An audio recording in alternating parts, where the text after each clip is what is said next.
The irony of me filming this video on the first day of my period is just, it couldn't be better. Honestly, chef's kiss. If you don't know me, my name is Haley. I'm your realistic and balanced bestie, helping you build a stronger brain and body. Today, we are talking all things cycle syncing, which, while it is a very hot topic right now, it's also something that is genuinely so much fun once you actually figure out how to do it. And I do feel like a little bit of a disclaimer is necessary where if you are on hormonal birth control, I'm not entirely sure that you will be able to cycle sync. I think it does depend on the specific kind of birth control that you're on. I know that when I was on the birth control pill, I didn't have a cycle. I wasn't really actually getting any symptoms or anything like that. I thought I was, but then when I got off birth control, I realized that I was not actually getting any symptoms of my actual cycle when I was on birth control. So that is just something to keep in mind when you're learning about cycle syncing and figuring out what you can incorporate versus what might not be necessary for you to incorporate. All that being said, before we get into actually talking about cycle syncing, please make sure that you are following my podcast on Spotify or subscribed on YouTube, and also make sure that you're checking out the description to get a bunch of free goodies to help you on your fitness and mindset journey. So we're going to be diving into not only the basics of cycle syncing that you've probably heard of, which is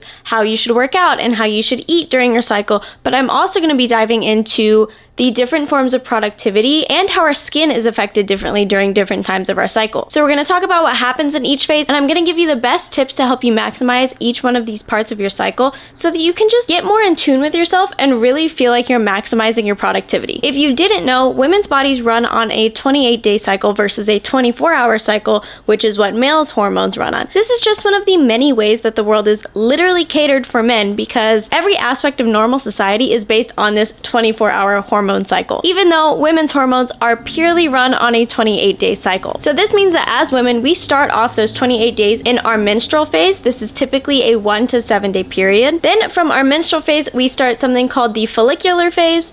I don't know why that word is so hard for me to say, but I'm probably going to fuck it up a lot during this video. From the follicular phase, we go into ovulation, which is kind of the prime time, and unfortunately, it is the shortest part of our cycle. And from the ovulatory phase, we go into the luteal phase. And this is what you've probably heard about when you start looking up anything about cycle syncing, because unfortunately, the luteal phase is the longest part of our cycle. And unfortunately for us, the luteal phase, while it is the longest phase, is also the phase that sucks the most for us. So we're going to be especially touching on how to maximize that portion of your cycle so that you can still feel like you're being productive, even though you're in a phase where your entire body was made to be just fatigued pretty much 24/7. And you don't need to necessarily cycle sync every single aspect of your life. This is more of just general education, because I think the more you can understand this, the more that you can just look at yourself objectively and try to figure out when things are actually due to your hormones versus when they might be due to outside factors. So for example, for me, I don't necessarily cycle sync my exercise, but I do like to know what point of my cycle I'm at, and so that I can kind of track it and adjust things when necessary. So if I'm lifting and I'm in my luteal phase, I can be a little bit more gentle with myself when I'm in my luteal phase because I'm aware that that's where I'm at right now and that I might have a little bit less energy and I might not be able to lift as heavy of weights. This doesn't mean that I fully stop lifting weights during that time because it's just something I really like to do. I do it for the mental clarity and I do it because I like doing it. So I think if you like a form of exercise, you don't necessarily have to cut it out during different parts of your cycle, but you do just need to keep in mind that your body is not always going to be at the same level of functionality. So to start with our menstrual phase, the first day of your period is considered the first day of your cycle. So that is the first day of your 28-day cycle. How long this period lasts is going to be a little bit dependent on you, and it's going to be a little bit different for everybody. So I'm not necessarily going to give you the exact days for each phase of the cycle because again, that is going to depend on you and it might shift from month to month. So it's more important to learn the signs of each phase so that you can kind of do your own guesswork and figure out when you're in each phase and really get to know your body. So starting with the menstrual phase, this is known as your inner winter phase. We are going to associate each phase of our cycle with a different season because this kind of helps to give us a little bit of a visual of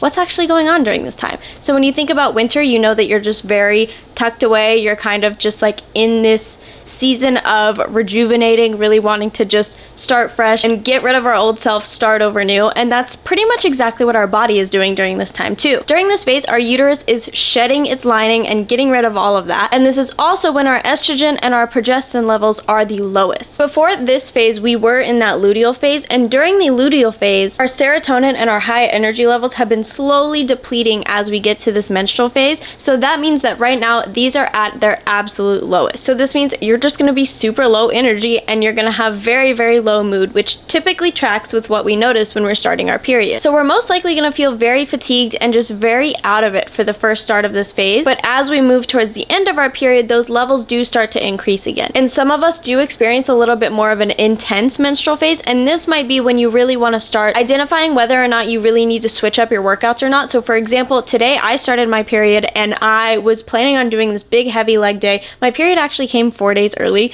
so I wasn't really thinking of taking today off or anything. I had everything planned out. I was getting ready to go. I woke up this morning and I was like, that's absolutely not happening. There's no way I'm going to the gym right now. So it's really important to just listen to your body. And I think the more that you cycle sync, the more that you're gonna start to understand when you're just being lazy and you're just like, no, I don't really feel like it, versus when you're like, oh no, my body is physically not going to be able to work out and do that full leg day today. So when you're listening to your body and you're like, okay, no, I really know that I need to take this day off and I know that my body just does not want to work out, those are the days when you might want to switch it up or just take a full rest day off from the gym or from whatever activity you have planned. But if you do still want to do some kind of movement during this time, it is great to try to do some yoga, some walking, or any kind of light cardio, because that is going to help increase your blood flow, which is just going to help you feel a little bit better and can sometimes help alleviate some of our symptoms like cramps and irritability and things like that. Now, during this phase, hydration is so important.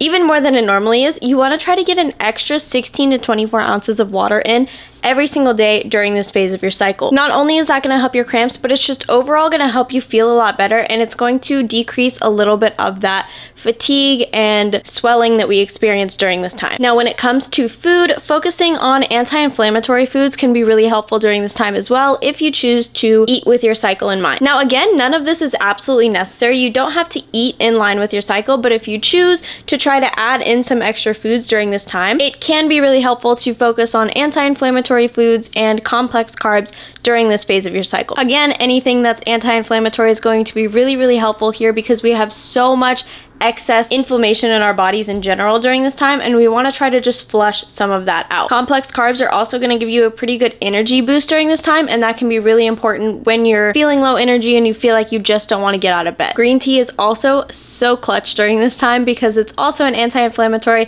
and it's just going to help give you a natural energy boost, and it's just going to make you get some extra antioxidants in. Some of the main things to focus on are trying to eat foods that are high in protein, high in fiber, and high in healthy fats during this time, because those foods can help minimize our cramps and also help stabilize our mood. And last but not least, eating foods that are high in fiber is really key during this time, because we are losing blood during this phase of our cycle, so replenishing that is going to be really helpful to our bodies. You can also try to pair this with vitamin C to make sure that you're getting the maximum absorption of those iron foods that you're consuming. Now, if you're overwhelmed and you're like, okay, well, I don't even know where to start with all of that, I'm going to give you some examples of each of the foods that I just mentioned before. So some examples of high fiber complex carbs are going to be beans, lentils, whole grains, peaches, plums, and apples. Examples of healthy fats are going to be avocados, raw nuts, flaxseed, and coconut oil. Iron-rich foods are going to be green leafy vegetables, any red meat, lentils, liver, and beans. And examples of foods with high vitamin C content are going to be any citrus fruits, berries, broccoli, or bell peppers. So again, you don't necessarily have to add in all of those, but you can kind of just pick and choose and start to just add in some things here and there and see if you notice a difference during different parts of your cycle. I know for me, the iron one was really a game changer, because I am definitely a little bit iron deficient. So when I do focus on eating a little bit more red meat during my period, I do notice a pretty big difference. And at first I thought I was just kind of placebo effect, but the more that I started doing it, the more that I really noticed a change in my energy levels, and I kind of feel like my cramps just aren't as bad, especially if I eat a lot of red meat before my period starts. If I'm prepared. I was not prepared this week, but in the previous weeks when I've actually been consuming red meat leading up to my period, I noticed that my symptoms just don't hit me as hard. So when it comes to productivity during this phase of our cycle, we want to try to focus on no multitasking. Because our energy levels are going to be very low, that means we're going to be more likely to lose focus if we're trying to focus on more than one thing.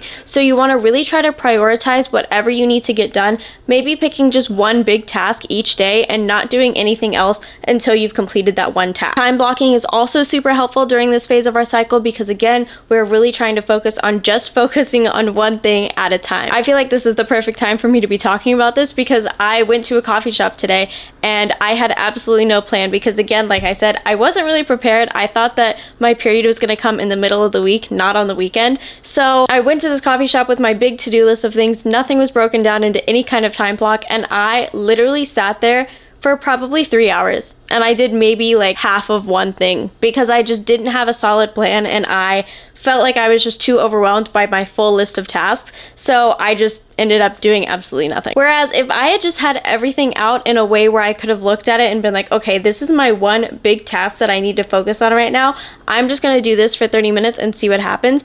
I would have been so much more productive and I would have gotten so much more done. You also want to try to focus on getting a lot of sleep during this time because again, our body is going to need a little bit more of it. And because our hormones are just a little bit thrown off, we really want to make sure that we're giving our body enough time to rest and rejuvenate and just get us back to normal. So try to pencil in the ability to go to bed maybe an hour earlier during this phase of your cycle because your body will thank you. And last but not least, when it comes to skin, this is one of my favorite parts to talk about because my skin has completely done a 180 since I started using this form of skin cycling. During this phase, our skin may appear really dry and dull, and this is because our progesterone levels are at their lowest. So this is going to lead to low or reduced oil production in these sebaceous glands.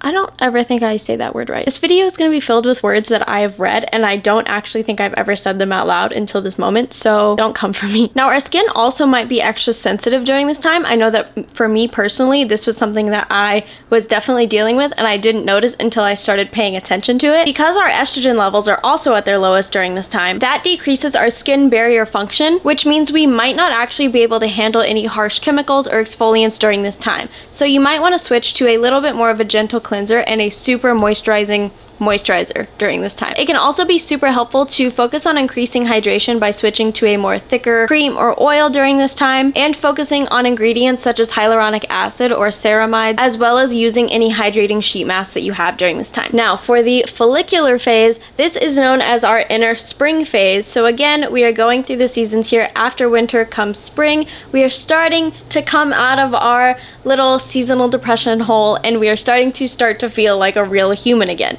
And that's exactly what's happening in our bodies. During this phase, this is when our bodies start to develop the egg that they're going to release during ovulation. This increased estrogen actually thickens our uterine lining so that a fertilized egg is actually going to be able to implant there. Now, estrogen is also linked to serotonin, so when our estrogen levels are rising, so is our serotonin levels. That means that this phase is a natural mood enhancer, so as we get closer to that ovulation phase, our mood is slowly rising as our estrogen increases as well. Now again, you don't have to switch up your workouts during this time, but you might feel that you have a little bit more energy as you go throughout this phase. So at the beginning, you might still feel like you're in your menstrual phase where you might still be a little bit low energy, but as you pick up through this phase and you get closer to ovulation, you're going to feel a noticeable difference in your energy. So maybe adding in some extra cardio, you might want to add in some HIIT circuit, or even just really focusing on hitting a new PR, lifting some more weights, or increasing your running distance, whatever it might be. You can start to push your body a little bit more during this time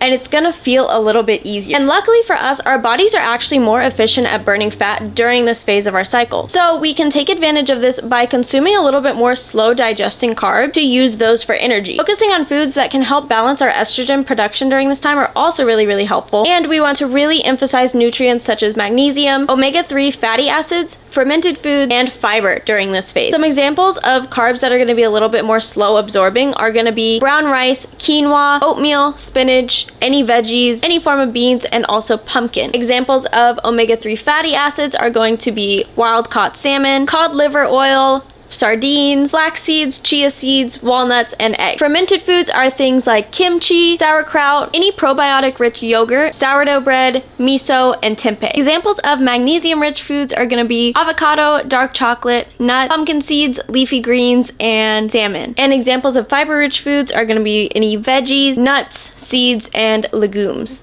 Legume? I'm adding that to the list of words. Now, when it comes to productivity, as our energy levels are going to start to increase, we're also going to notice that we're starting to feel a little bit more creative during this time. So this makes it a great time to start new projects, maybe tackle a DIY that you've been putting off, start brainstorming for future ideas during this time, or even if you have some free time, learn a new hobby during this time, or pick up something that you used to love doing that you just haven't done in a while. And when it comes to our skin is starting to rebalance itself a little bit during this time due to that increase in estrogen, which is actually going to help our skin retain more water. And we're naturally going to have a little bit less oil production during this time, so making sure that you balance that by not doing too many harsh exfoliants or harsh chemicals during this time, that'll make sure that you're staying really hydrated and that your skin isn't over drying itself. You also want to try to keep using a gentle cleanser during this time, just like the menstrual phase, but you can add in a gentle exfoliant like vitamin C or something along those lines towards the end of this phase, or even by using it and just taking a day off in between the usage of it. You also still want to make sure that you're using any hydrating creams during this time, and as you get to the end of this phase, it's actually a great time to start experimenting with new products because your skin is less likely to have a bad reaction to it as you get to the end of your follicular phase. Our ovulatory phase is kind of like our peak phase. This is what's known as our inner summer phase because we are just thriving. We are just on top of the world. Our energy levels are at their highest. We are the most fertile during this time, and our bodies are essentially doing what they were made to do. It's kind of like in the wild when an animal is trying to mate and it's putting off all of those physical signs that it wants to mate. Our bodies do this too in their own way. You're gonna notice that your skin's physically glowing more during this time. You're going to just feel a lot more confident in your skin. It's kind of like your body is trying to put off little mating signals as if we were in the wild. So during this phase, our ovaries release that egg that it's been fertilizing, which means that our bodies are ready to make a baby during this time. This phase is going to cause an increase in our energy and our strength levels, and that's because our estrogen is at its highest during this phase. This is going to be the time where you are just noticing that you are hitting PRs left and right. You are just stronger than you've ever felt. This phase will have you feeling like you could literally go deadlift a lumberjack, pick up an 18-wheeler, like you could do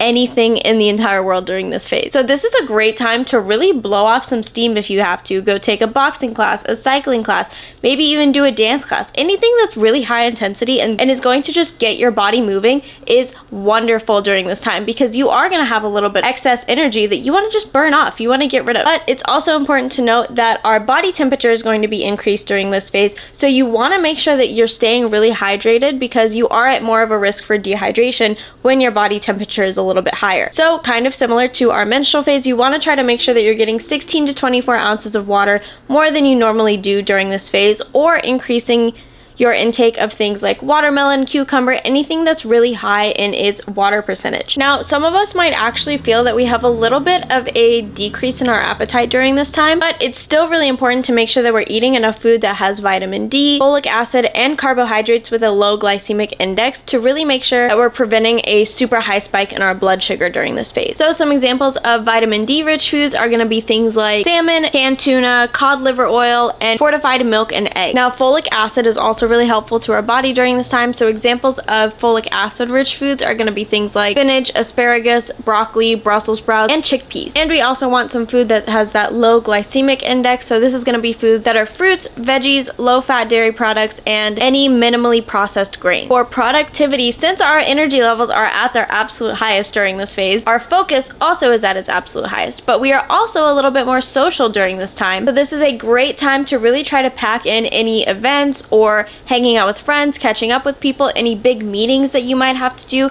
would be great to schedule during this time, or anything if you have a client-facing role, really trying to focus on that during this phase because it's naturally going to feel a little bit more enjoyable while you're in this phase of your cycle. You might also feel that you're naturally a little bit more productive around other people during this phase, so even if you work by yourself, going to a coffee shop to do your work, or planning a study date, or just being around other people while you do your work, it might help you focus a little bit more and you might feel like you're a little bit more able to zone in on your work. And for our skin, since our estrogen is at its highest, our skin is also going to be looking its absolute best during this phase. We are going to be naturally completely glowing. We are also going to have a little bit extra collagen production during this phase, which means that our skin is going to be less likely to be irritated by exfoliants and things like that, which also works great because this is a great time to start prepping our skin skin for that luteal phase. So you might want to start introducing chemical exfoliants or clay masks or things of that nature to reduce the likelihood of getting clogged pores as you go into your luteal phase. And you really want to focus on lightweight moisturizers during this time because you want to, again, reduce the risk of any clogged pores as we go into that luteal phase. Speaking of the luteal phase, our final phase and also our longest phase of our cycle, this is known as the inner fall or the inner autumn phase. This is where things are winding down. They're starting to get a little gloomy. We're starting to just kind of recluse and go into our own little zones here. So during this phase, our progesterone levels rise as our body is preparing for a possible pregnancy. During this phase, our progesterone levels rise as our body is preparing for a possible pregnancy. So this means that we might feel a little bit more tired and we might actually get better sleep during this phase because progesterone can stimulate the calming neurotransmitters that are in our brain. So as we get closer to our actual period, if there's no egg that's been fertilized, our progesterone and our estrogen is going to begin to fall. And this means that the serotonin that's linked to our estrogen levels is also going to start to fall during this time. Our energy levels are slowly going to decrease as we get closer to our period or closer to that actual menstruation. And it's important to note that our bodies can retain a little bit more water during this time, and we might find that it's a little bit harder to cool down after any workouts during this phase. So really focusing on extra stretching during this time, or even starting to slow down those workouts if you feel that your body really needs it. So adding in some extra yoga sessions or even just some light walks or just stretching, even while you're doing something like watching TV or scrolling on TikTok, just sitting there and getting in some extra stretches is going to really help your body feel a lot more limber and really just lessen some of that stress as we go into that actual period. Now, we're more likely to feel a little bit more hungry during this phase of our cycle, and our bodies are slightly less insulin sensitive during this time, which means that we might actually need more calories and specifically more carbs during this time. Most of us are going to need anywhere from 100 to 300 more calories during this time of our cycle, but again, that's going to be completely dependent on you, so don't take that as a solid number. And if you feel that you really need more calories than that, then by all means listen to your body. And this is because as progesterone increases, it signals to our body to consume more energy. So we need to eat more calories to keep up with that extra energy that it's burning off. And because water retention increases during this time, bloating is probably going to happen, which means that it's really important to make sure that you're drinking enough water in correlation with eating enough fiber to really minimize that bloating as much as possible. We also really want to focus on getting in nutrients such as protein, calcium, magnesium, vitamin C, and folate during this time. Magnesium is really helpful because it can actually help lessen PMS symptoms. So getting in enough magnesium before we start our period is really going to help lower some of those symptoms and hopefully make the transition into our actual menstruation a little bit easier. So like we talked about earlier, examples of magnesium foods are going to be things like any dark leafy greens, spinach, black beans, whole grains, avocado, pumpkin seeds, and dark chocolate. Examples of calcium rich foods are going to be things like yogurt or any dairy product. Examples of foods that are high in folate are going to be things like lettuce, asparagus, Brussels sprouts, broccoli, beans, peanuts, and whole grains. And of course, protein rich foods are going to be things like chicken, beans, lentils, chickpeas, any lean red meats, or any seafood. This phase of productivity is when you're going to notice probably the most significant drop in your energy levels, and it's going to feel really drastic because you're coming off of that high from ovulation when you're super social and you're super focused and you want to get everything done. So this is actually a great time to kind of slow down and really focus on doing any admin tasks or anything that's super repetitive and things that you might actually put off at other phases of your cycle, because this is the time when you can really just sit there and do really monotonous things that don't require a lot of brain work but still need to get done. This is also a really great time to focus on any journaling or really just connecting to yourself. So trying to pencil in at least 1 or 2 nights during this phase to just focus on doing some journal prompts or just kind of brain dumping all of your thoughts onto some paper is going to be a really great way to really get some things out of your head and just on paper so that you can look at them and not have to stress out about all the thoughts that you have. And lastly, when it comes to our skin during our luteal phase, this is when our skin is going to be at its most inflamed. And that's because progesterone increasing is going to cause an excess of sebum production as well. And the imbalance of the testosterone that's also present is going to cause a little bit more likelihood of getting clogged pores during this time, since there's that increase of oil production and the increase of testosterone. So we can try to prevent any acne flare-ups by using really calming ingredients like aloe vera or niacinamide to really soothe the skin, and using things like salicylic acid to really make sure that we are clearing out those pores and preventing any clogged pores from happening. Reducing any active ingredients or harsh exfoliants to maybe 1 to 3 times a week is really going to be best so that we don't over-irritate our skin at all during this time. So overall, those are all 4 of the phases of our cycle that we are going through every 28 days. And I really hope this helps give you a little bit of clarity on what's going on in your body, and you can start to use these things to really dissect what's happening during different times of the month so that you can really start to understand your body and start to learn when you need to change things up, what's going to be coming up, and how you can prioritize different things during different times to really maximize just your life in general. I think this is so helpful for all women, and I really think that anyone who is capable of doing cycle syncing and incorporating this into their life is going to benefit from this, because I know that I have. Please let me know what you think, and let me know if you incorporate this into your life, because I want to know how it benefits you. But that is all that I have for you today, so until next time, be kind to your mind, to your body, and to others, and happy healing.